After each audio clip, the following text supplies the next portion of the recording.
What a difference a year makes. No, seriously. Seriously. This is not a flashback vid. This is actually part of my 1-year anniversary on YouTube. And I figured I'd make the Lucha Lounge actually mobile. I'd turn it into a mobile phenomenon and take you with me on this road trip. Now, this road trip has some significance, major significance for me. I'm actually going to visit Ashley's gravesite for the first time since the funeral, and also going to PCW potentially, and I'm going to bring you all my fellow Lucha Lounge visitors. I'm going to bring you with me, so sit back, relax, and enjoy. And this video probably will be out when the actual year mark comes. So again, I'll be chiming in from time to time. Here you go. So I'm checking in. I actually stopped for a second, stretch my legs and whatnot. It's about a 4.5-hour drive to the Fort Worth area from where I'm at, from Houston. So I have a lot of time to think, but I figured I'd share a story with you. Words really can't describe, and I've tried to do it in blogs and whatnot, and on other videos about my feelings for Ashley. But I figured I'd share this one story. It's kind of the first time I've publicly talked about it. Hopefully it'll kind of put into perspective. I've always said I'm not the marrying kind. I'm not the type to have kids or anything like that. I liked being a bachelor. Never really considered it. Never really considered putting someone before me. When I met Ashley, that kind of, I would say that all changed. Not only could I hear wedding bells, but I could probably envision my wedding. Anyway, we would talk a little bit about that, and I'd tell her, you know, my future has you in it and all of that. And one Wednesday night in June 2006, towards the end of the month, we were talking a little bit. I said, you know, I'd marry you right now if I could. And she said, well, what are you doing tomorrow? So, well, I'm working. She goes, well, if you get out, why don't you meet me at the courthouse around 2 in the afternoon? And I seriously thought she was kidding. But sure enough, 1:45 p.m., I'm eating lunch with some of the guys at work, and I get a text. She says, what are you doing? Like, eating with my friends. Like, don't you have somewhere to be? Like, what are you talking about? She's like, don't you have somewhere to be? And I called her, and she's like, better hurry up. Long story short, it took me 20 minutes to get there. And that was through some miracle that I even got there that fast. I got there at 2:05, pulled up in the courthouse parking lot, and she was walking back to her car, and I parked right beside her.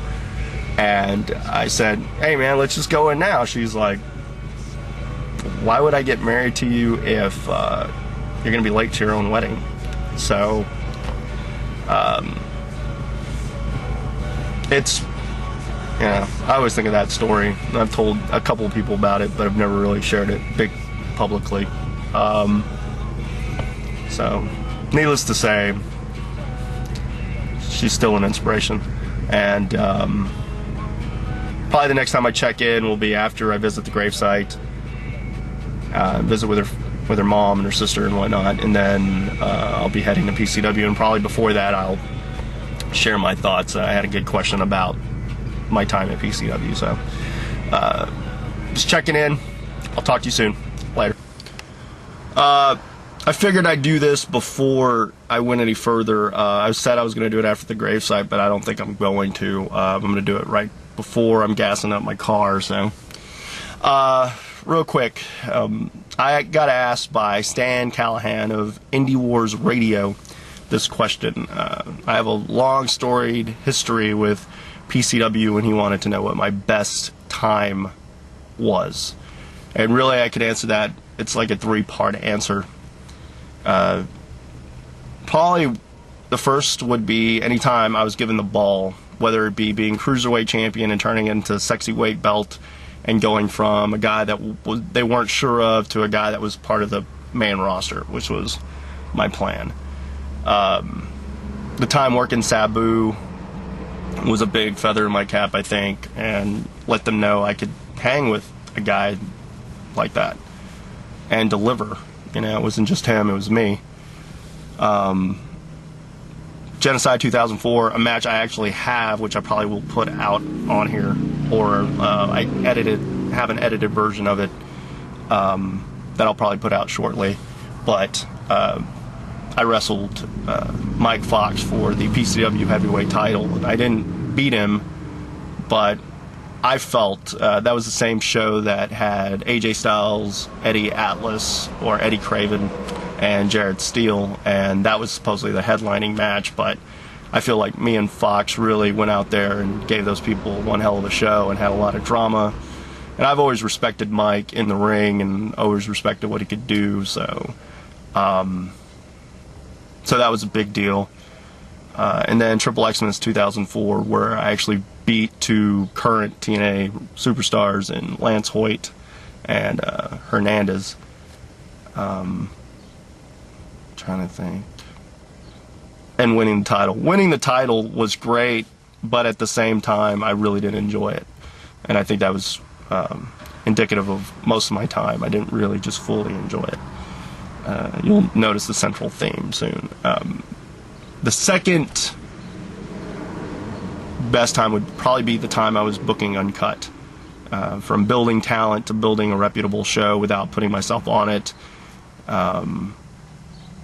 Having a guy come in for 2 months every week and just talk, cut promos, and not wrestle, and hype his debut, and then lose his debut match, and beat one of the top faces in Mason Malone, and this guy is Robert Evans.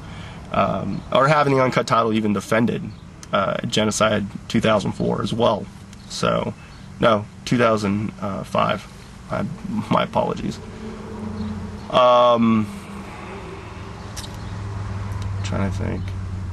But going from Robert Evans to having Treyman as champion, which was great around Christmas time, and finishing my tenure as Uncut Booker with Road to Destruction 2006, which rivaled Genocide 2006, which was the day after. And some people even actually said my show was better. I don't know. I don't put it out there, but I've been told that. So, and thirdly and lastly would be anytime I had Ashley out there. From her debut on Uncut to Triple Xmas 2006, I would say every time I was in there with her was great. It was the greatest time, most fun I've ever had was the time with her, and as bittersweet as it is, it was a great time. So I had a lot of good memories with PCW. I mean, there might be some things now, but feelings and such have kind of passed, and it's time to move forward. And I'm looking forward to seeing some of those guys and seeing the show and running into pretty much everybody. So I'll have a recap probably after this, so stay. So I'm finally back home. Thought I'd recap really quickly. Got back on Sunday and proceeded to watch Semi-Pro. And my actual year anniversary is on YouTube. The first time I uploaded a video would be March 31st, but got it in faster than that. Visiting Ashley's family, I enjoyed getting to see them, especially, her mom and her sister. Visiting the gravesite, tough, but I said my piece, and I'll leave it at that. And PCW, pleasant experience actually. Spoke with the Bussies, and we've been friends, so we kind of, I guess time in this instance heals wounds, and I really enjoyed my time there, and looking forward to at least possibly visiting again in the future. Who knows?